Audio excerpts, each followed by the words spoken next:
You'll be in row 14 next to the service area, the coordinator droned, while my daughter-in-law smiled coldly. My family will lose face if your poverty shows. My son lowered his head and stayed silent. No defense, not a single kind look in the glittering hall over strings and clinking glasses. The groom's mother was seated behind even the photographers. I tightened my grip on the champagne flute, hearing the glass tremble in my hand. 10 years a widow, 40 years raising a child, and all I was worth was a seat at the very end. I didn't cry. I lifted my chin and walked straight to the last row, as if I were stepping over my life's worst humiliation.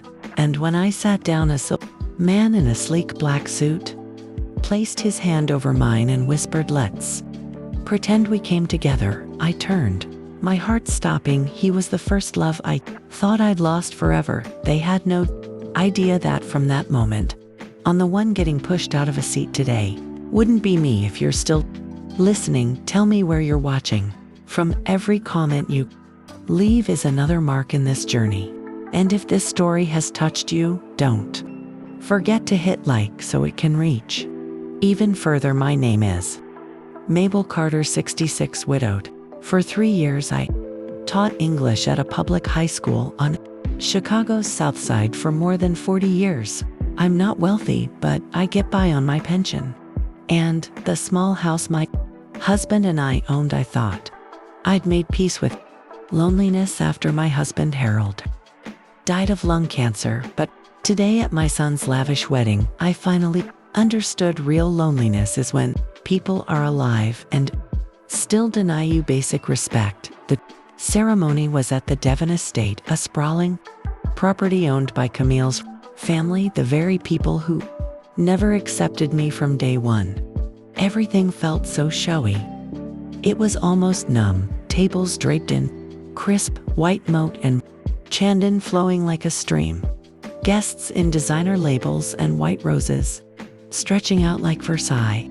In my clean but worn navy dress, I felt like an ink stain on a luxury canvas. When staff pointed me to my seat, I almost couldn't believe it. Row 14, directly behind the service area, after the photographers and the flower handlers up front. Camille's mother, Patricia Devon, sat among a row of society women in gleaming pearls. They looked at me and murmured. I clearly heard one say to the woman beside her, "Is that the groom's mother?" I heard she taught at a public school. Must have been rough. Another gave a small laugh, her voice dripping with disdain. I heard she had to pick up extra shifts at the library just to make ends meet. I said nothing. I sat on the cold chair, back straight, hands on my lap, willing myself not to shake up. At the front, Bryce looked different. Tailored suit, perfect smile, standing with the ease of someone who'd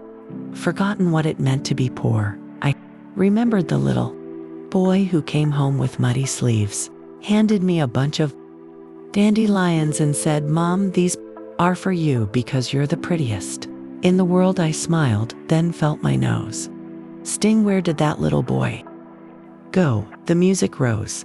Camille came down the aisle in a wedding gown so long it needed two people to carry. Light flashed off the diamonds at her throat, making me squint. She never looked at me, not once. I was a shadow she wanted erased from the frame.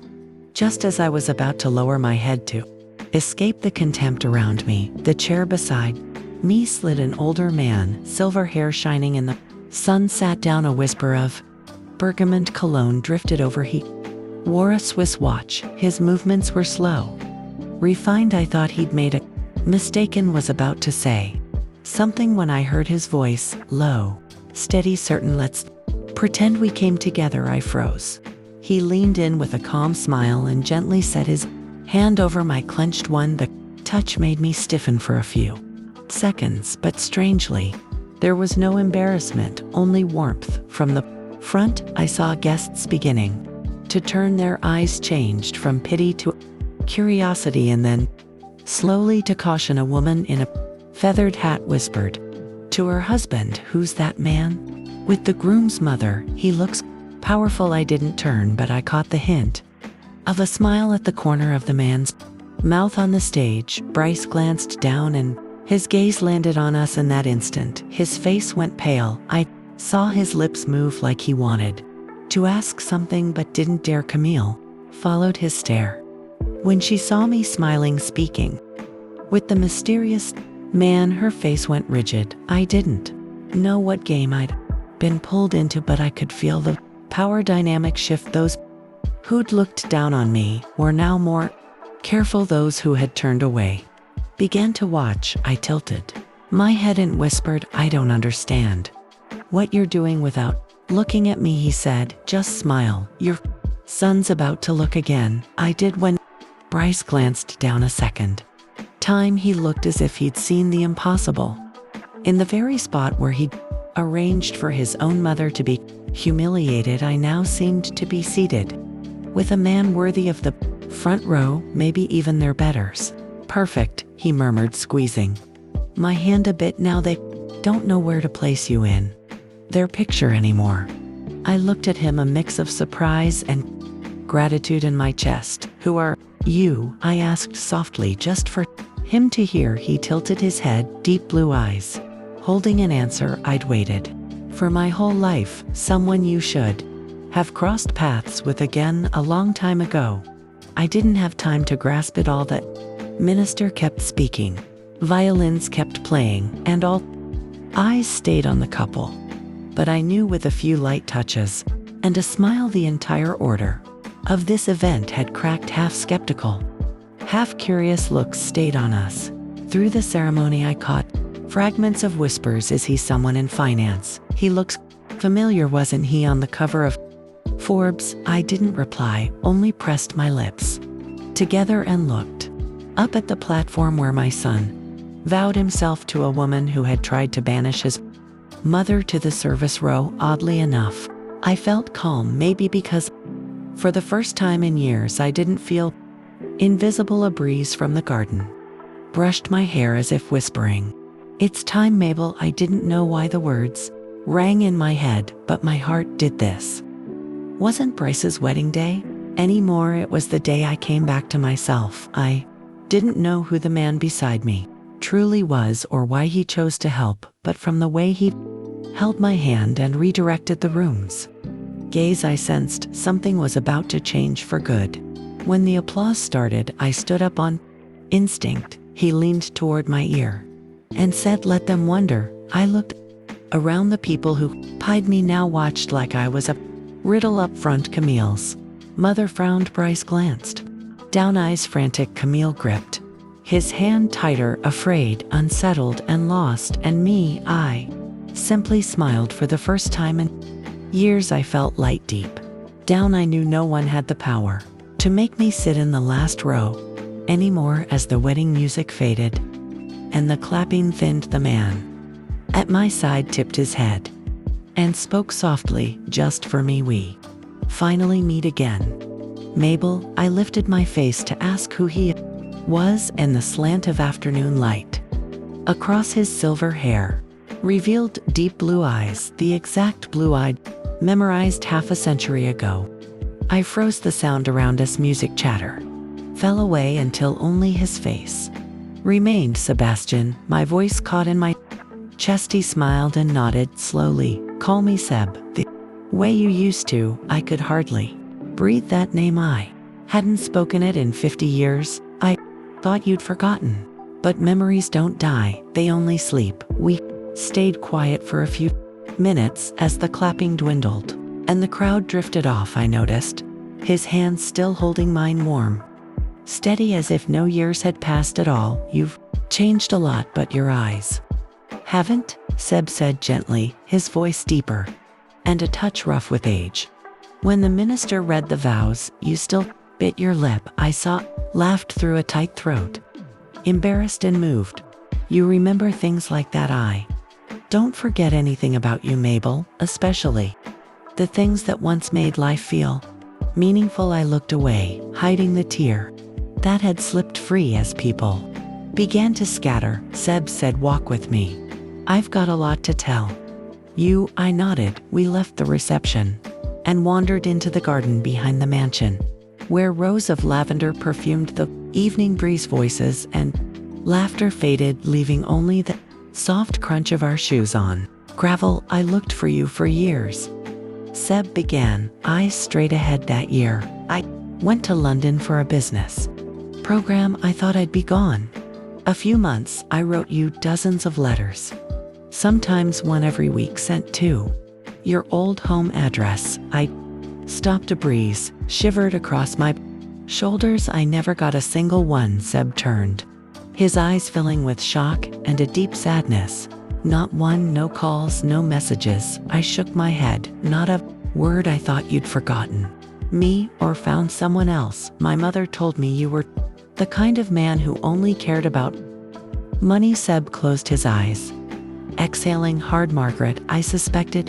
When I came back, I called and was told you'd moved with no forwarding address. I went to the house, but they said it had been sold. I was quiet, his words falling like rain on a field of parched memories. Loose pieces slid into place. Years of waiting for letters that never came. My mother's refrain, marry someone stable, don't be foolish.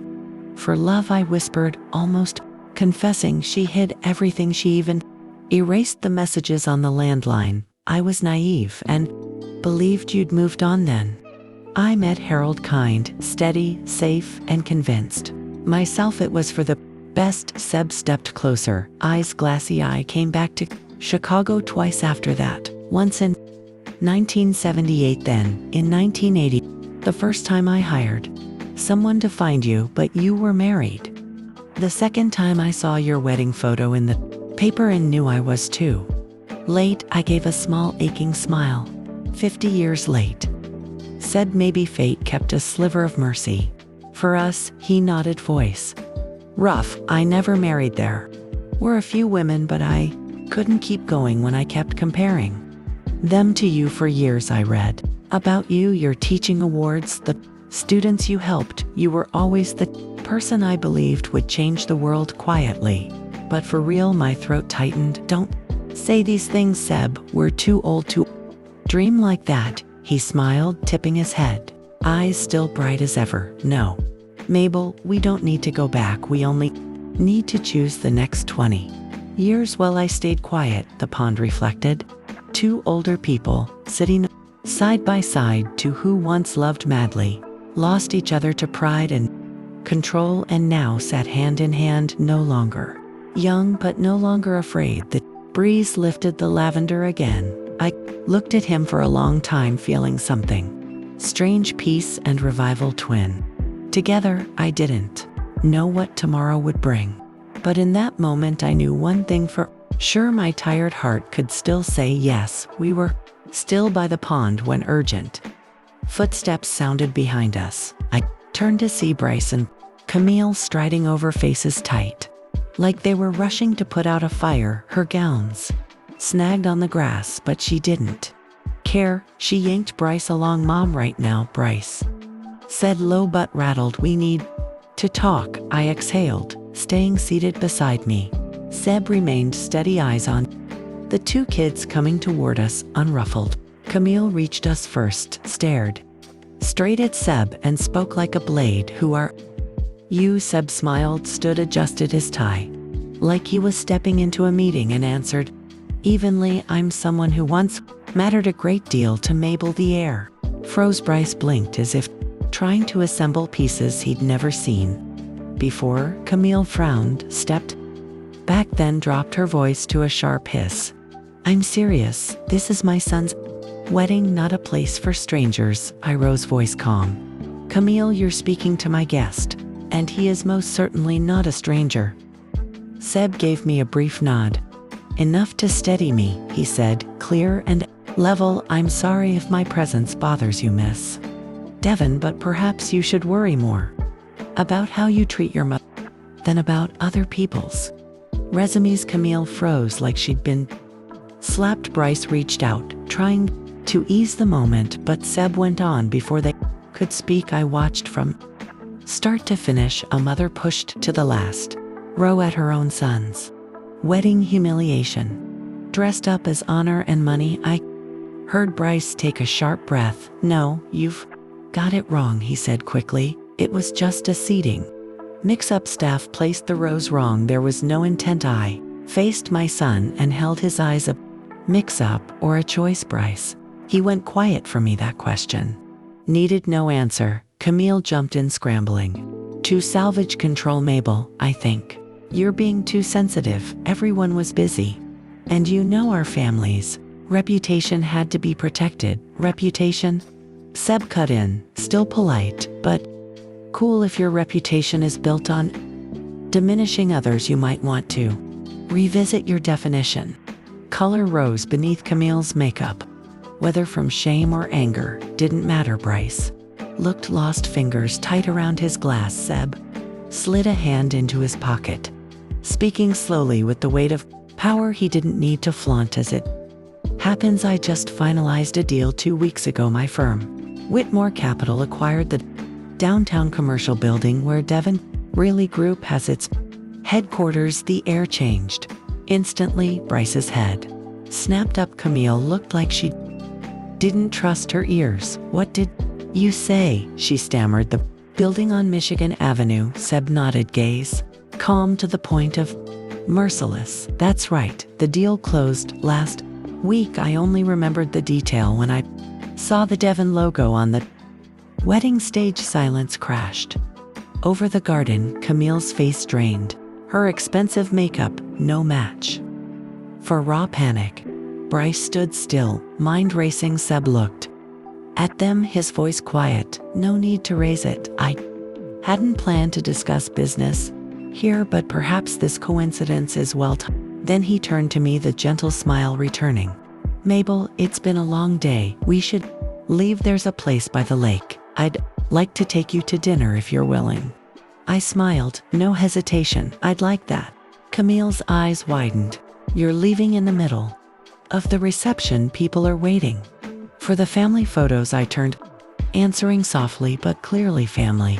Are you sure that's what you want to capture? A mother parked by the service station. Bryce drew a breath, ready to say something, but I stepped forward, slower and firmer than I'd ever been. I'm not an obligation for you to manage anymore, Bryce. From now on, I choose my own place. Seb held out his hand. I placed mine in his, and a strange steadiness spread through me. Simple, but the whole garden seemed to hold its breath as we walked away. Whispers trailed behind. Curiosity edged with respect. Someone murmured, just loud enough for me to catch, is that really Sebastian Whitmore? And he's with the groom's mother? I can't believe it. If so, the Devons are in trouble. I didn't look back. I only held Seb's hand and followed the stone path to the back gate. The breeze moved through the maples, lavender and champagne mingling in the air with every step. Another layer of old dust fell away at the car. Seb opened my door like we were 20 again. I'm sorry, he said quietly. If I'd known today was your son's wedding, I'd have come sooner. Maybe everything happens for a reason.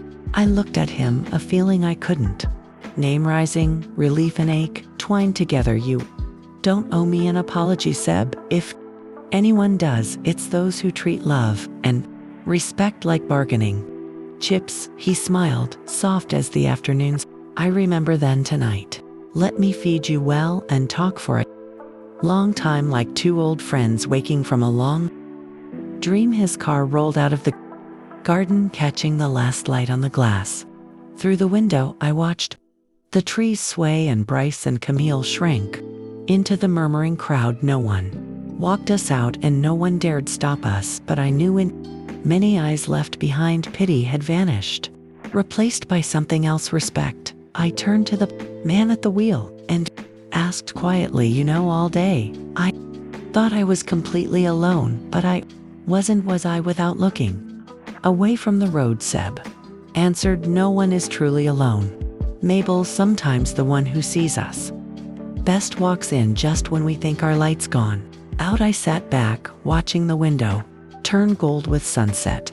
For the first time in years, my heart beat slow and peaceful, and somehow stronger. I didn't know how the night would end. I only knew this: the woman in row 14 didn't sit there anymore. Lakeview Terrace sat right on Lake Michigan, walls of glass, catching the last spill of daylight. Evening light washed the silk curtains, gold soft jazz drifted in a mellow saxophone, threading through the quiet clink of silverware and the low laughter of a few couples nearby. Seb chose a small corner table facing the water where white sails in the distance looked like fragments of memory floating by. He pulled out my chair, still precise and thoughtful, as if 50 years had never been cut away. You still like sitting by the window, he said gently. Remember the first time at you chose the table by the glass so the light would hit the food just right? I laughed, fingers brushing the water glass. You remember that?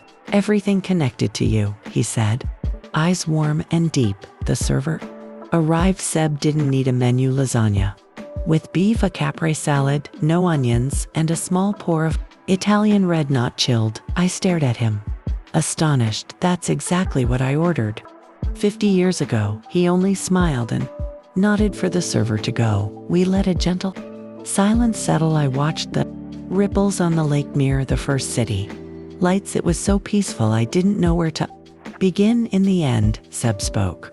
First, he wanted to know how I'd been living all these years. He'd read in the papers that my students loved me, but he wanted to hear it from me. I smiled slowly. I taught English for 42 years. Maybe what makes me happiest is when former students come back to visit. Some bring their little kids and say, I'm the reason they went to college. I paused, then continued. In those last years I was teaching while caring for Harold. His illness stretched on for more than 2 years. Every evening I read him the Whitman poems he loved. After he was gone, I kept reading as if he were still sitting there. Seb listened without interrupting. Now and then he nodded, his eyes holding a sorrow I didn't dare look at for long. After Harold died, I thought I'd gotten used to loneliness. I went on, my voice turning hoarse, but really, I was just living in silence. Bryce called me every 2 weeks, right on the dot, asked the same 3 questions.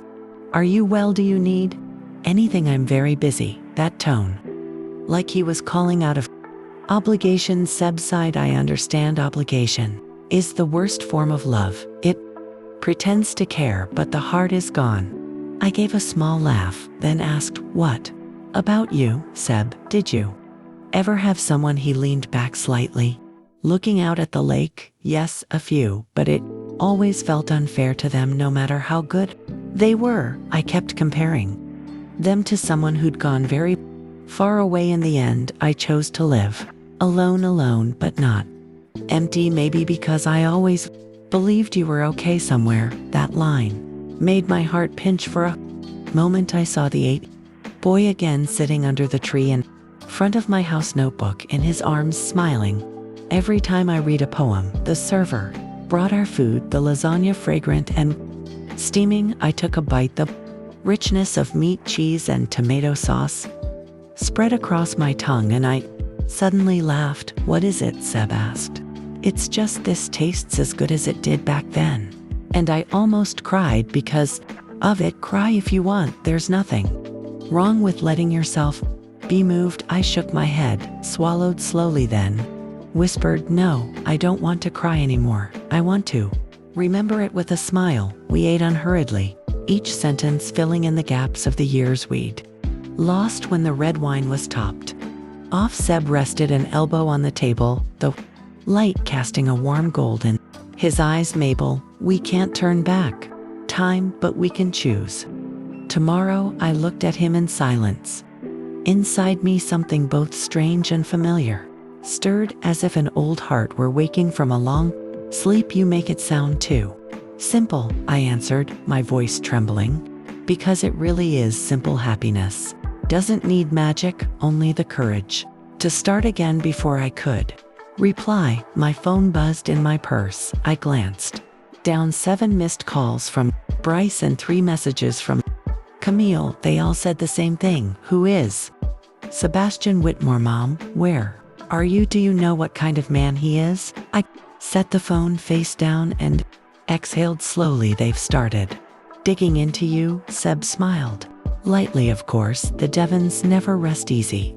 When they don't know what someone can do to them, aren't you afraid? I asked, half joking, half serious. Afraid? I've been through much bigger battles.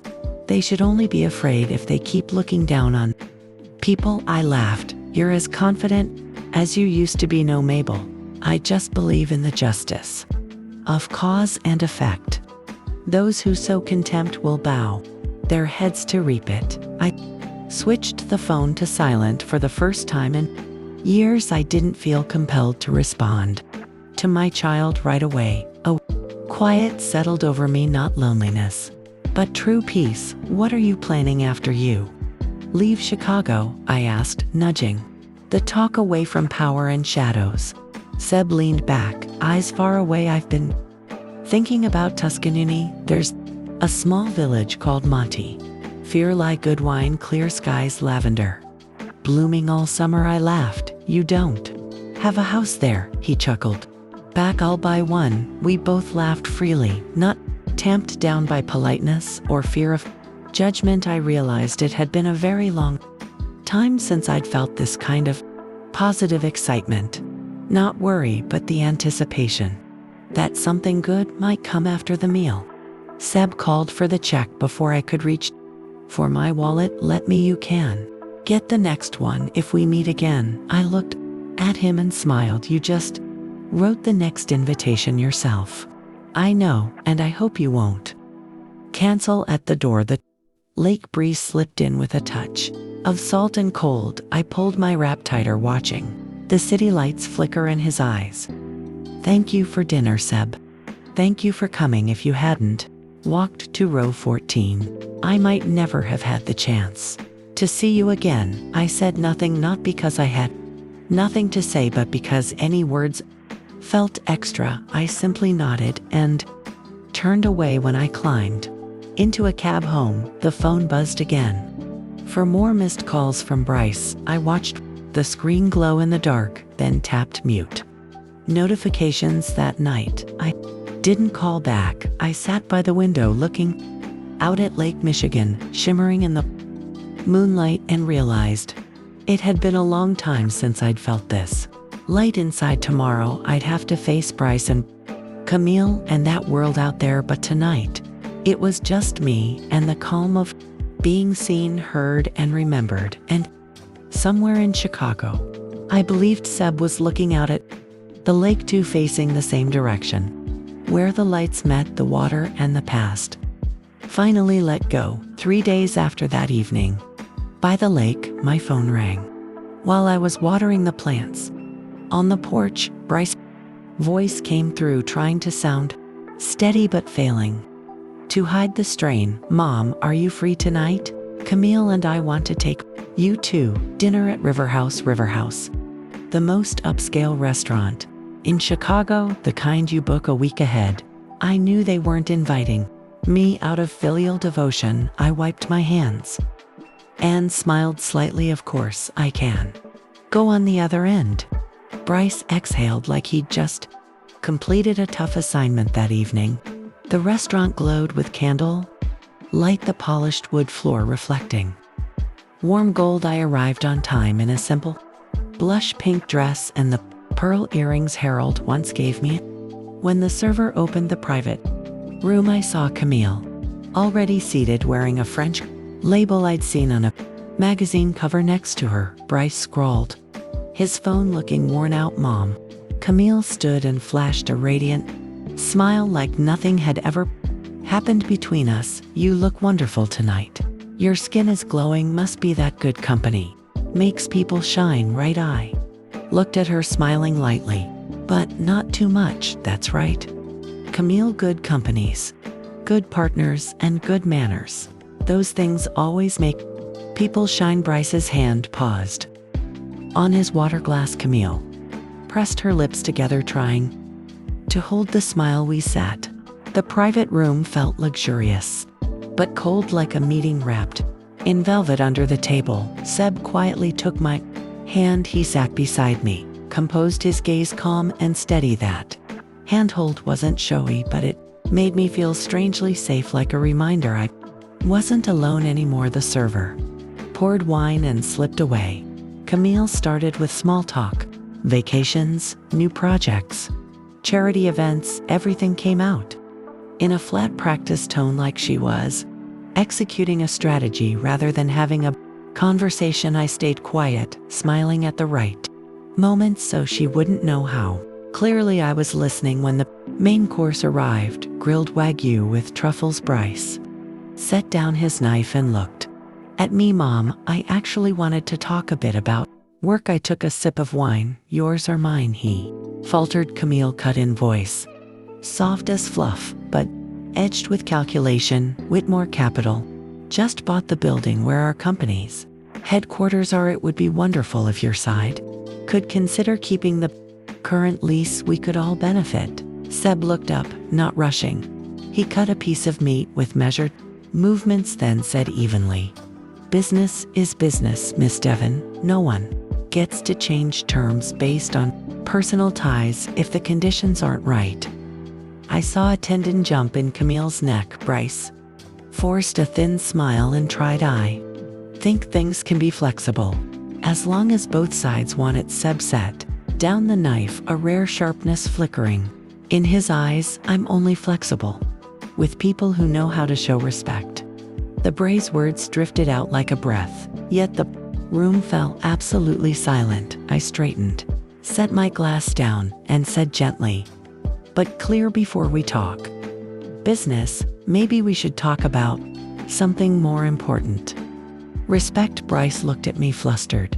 Mom, I know there was a little misunderstanding at the wedding. I cut in. It wasn't a misunderstanding, it was a choice. You chose to seat me in the last row behind the service area. You chose silence when your wife said my poverty would shame her family. Camille jumped in fast. I didn't mean harm, Mabel. I just wanted the ceremony to look perfect. I'm sorry if my words hurt you. I looked straight at her, my voice low but firm. Camille, are you sorry you said it, or sorry it has consequences? Now a brief stillness. I'm not saying forgive, because forgiveness can't happen in a day, but I acknowledge it because maybe for the first time we're telling the truth to each other. Camille bowed her head. Tears fell onto the paper crushed in her hand. I turned to Bryce. He lifted his face, eyes red, and I knew for the first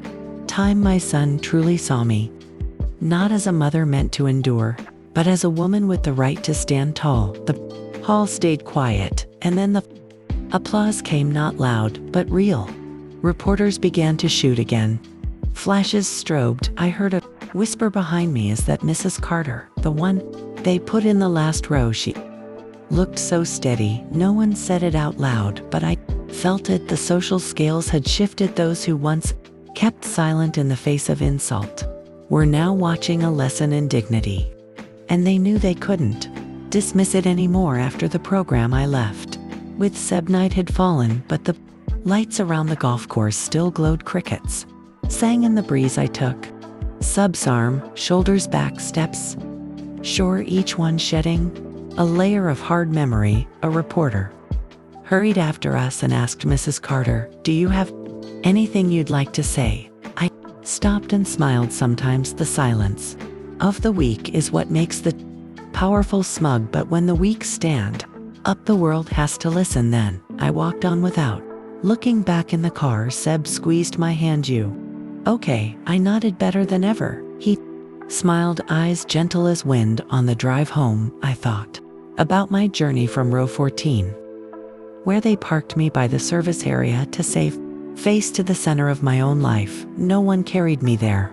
I walked it myself, with pain, with steadiness, and with the belief that dignity can't be reassigned. I know forgiveness isn't a door that swings open with a single word.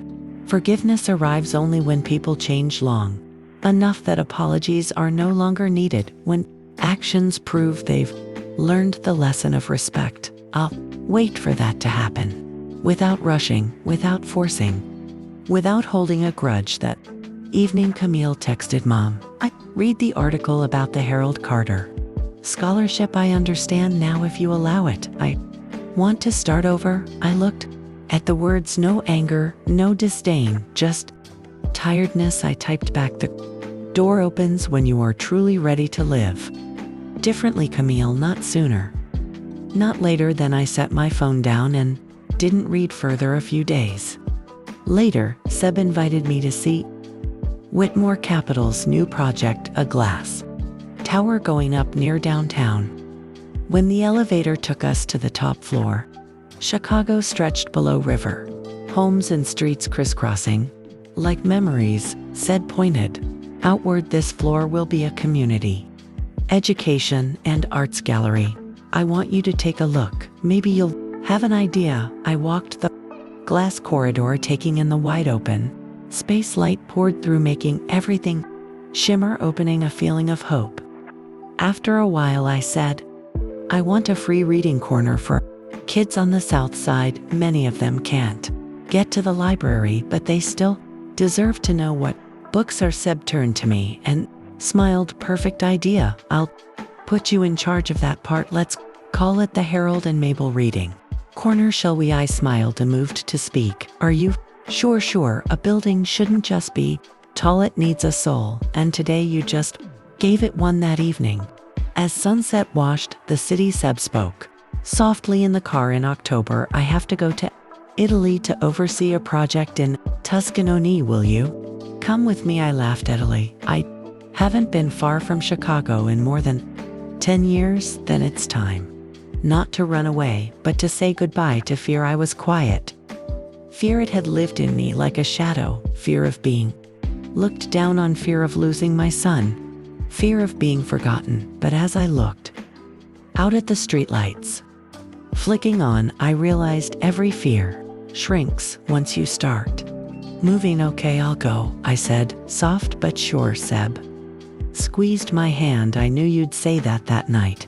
I sat in my familiar room, a pen in a blank page on the table. I wrote to myself not to send, not for anyone else to read. The slanted letters trembled slightly, but were clear. I lived too long in silence, in the fear of being looked down on. But today I know I have worth, not because someone else says so, but because I choose to believe it. I set the pen down, folded the page, and tucked it into the old notebook where Harold once kept a list of rose varieties he wanted to plant outside. The breeze brushed through the garden, carrying the scent of flowers and the first chill of fall. I stood, looked out the window, and smiled for the first time in years. The future didn't scare me. It opened quiet, warm, like the morning after a storm when everything is still wet but sunlight has begun to slip through every leaf. 3 weeks after the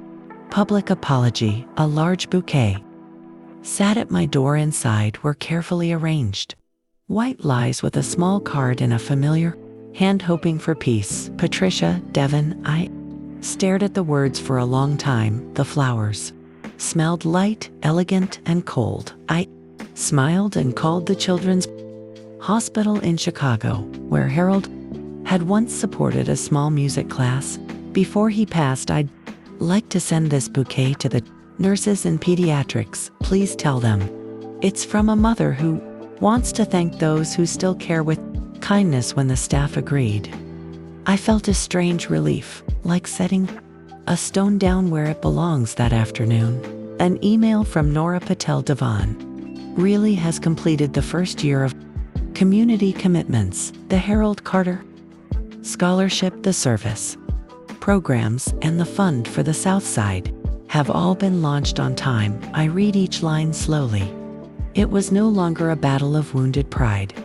It was the continuation of fairness. I thought of the first students receiving scholarships in Harold's name, of the kids in the neighborhood holding new books from the reading corner Seb and I built. This wasn't just my win. It was a circle closed with meaning. On Friday evening, Bryce called Mom. "I'd like to invite you to dinner at my house, just family." His voice was gentle, careful, like someone walking on old wood.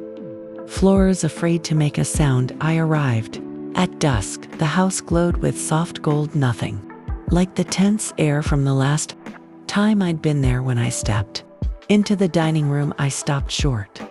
The long table and my seat was in the very center. Bryce pulled out my chair and smiled. "This is yours, Mom. I want everyone to see you." I sat, my eyes landing on the empty chair across from me. A white rose placed on its back. Bryce said softly, "I think Dad should be here too, even if it's just with a flower." I couldn't help it. I nodded. "Your father always believed a table is only truly warm when everyone is respected." That dinner was simple: roast chicken, mashed potatoes, and the red wine Harold used to love. No fancy words, no soundtrack, just laughter that started shy and grew real with each story. For the first time in years, I ate in peace, not in silence. When the dishes were done, Seb leaned toward my ear, his voice soft as a breeze. "For the next 20 years, let's rewrite it, shall we?" I looked at him and saw the familiar smile. "Time couldn't wear down, okay? But this time let me choose the title," I said. He chuckled and squeezed my hand. On the way home, I thought about my journey from row 14, where they parked me by the service area, to save face, to the center of my own life. No one carried me there. I walked it myself, with pain, with steadiness, and with the belief that dignity can't be reassigned. I know forgiveness isn't a door that swings open with a single word. Forgiveness arrives only when people change long enough that apologies are no longer needed, when actions prove they've learned the lesson of respect. I'll wait for that to happen, without rushing, without forcing, without holding a grudge. That evening, Camille texted Mom, "I read the article about the Harold Carter scholarship. I understand now. If you allow it, I want to start over." I looked at the words, no anger, no disdain, just tiredness. I typed back, "The door opens when you are truly ready to live differently, Camille, not sooner, not later." Then I set my phone down and didn't read further. A few days later, Seb invited me to see Whitmore Capital's new project, a glass tower going up near downtown. When the elevator took us to the top floor, Chicago stretched below, river, homes and streets crisscrossing like memories. Seb pointed outward. "This floor will be a community, education, and arts gallery. I want you to take a look. Maybe you'll have an idea." I walked the glass corridor, taking in the wide open space. Light poured through, making everything shimmer, opening a feeling of hope. After a while, I said, "I want a free reading corner for kids on the South Side. Many of them can't get to the library, but they still deserve to know what books are." Seb turned to me and smiled. "Perfect idea. I'll put you in charge of that part. Let's call it the Harold and Mabel Reading Corner, shall we?" I smiled too, moved to speak. "Are you sure. A building shouldn't just be tall, it needs a soul, and today you just gave it one." That evening, as sunset washed the city, Seb spoke softly in the car. "In October, I have to go to Italy to oversee a project in Tuscany. Will you come with me?" I laughed. "Italy? I haven't been far from Chicago in more than 10 years. Then it's time not to run away, but to say goodbye to fear." I was quiet. Fear, it had lived in me like a shadow. Fear of being looked down on, fear of losing my son, fear of being forgotten. But as I looked out at the streetlights flicking on, I realized every fear shrinks once you start moving. "Okay, I'll go," I said, soft but sure. Seb squeezed my hand. "I knew you'd say that." That night, I sat in my familiar room, a pen and a blank page on the table. I wrote to myself not to send, not for anyone else to read. The slanted letters trembled slightly, but were clear. I lived too long in silence and the fear of being looked down on. But today, I know I have worth, not because someone else says so, but because I choose to believe it. I set the pen down, folded the page, and tucked it into the old notebook where Harold once kept a list of rose varieties he wanted to plant outside the breeze. Brushed through the garden carrying the scent of flowers and the first chill of fall. I looked out the window and smiled for the first time in years. The future didn't scare me. It opened quiet, warm like the morning after a storm when everything is still wet, but sunlight has begun to slip through every leaf. Thank you for staying with me all the way to this point. Maybe each of us has been pushed to the edge of a table, a story, or our own life just because someone decided we weren't important enough. But if you're still listening, I believe you've stood up from where they thought you'd sit forever. I want to hear your story. Where are you watching from in this wide world? Have you had a moment when you realized, I have worth to tell? Me in the comments, because sometimes a small share can warm someone who's quietly enduring the way I once did. And if you want to keep walking with me through journeys of healing, finding dignity, and rebuilding trust, please like, subscribe, and turn on the bell, not for me alone, but for everyone who's been looked down on too. Let them know someone understands, and there is still hope. I'll see you in the next story, where another woman is learning to smile after the storm.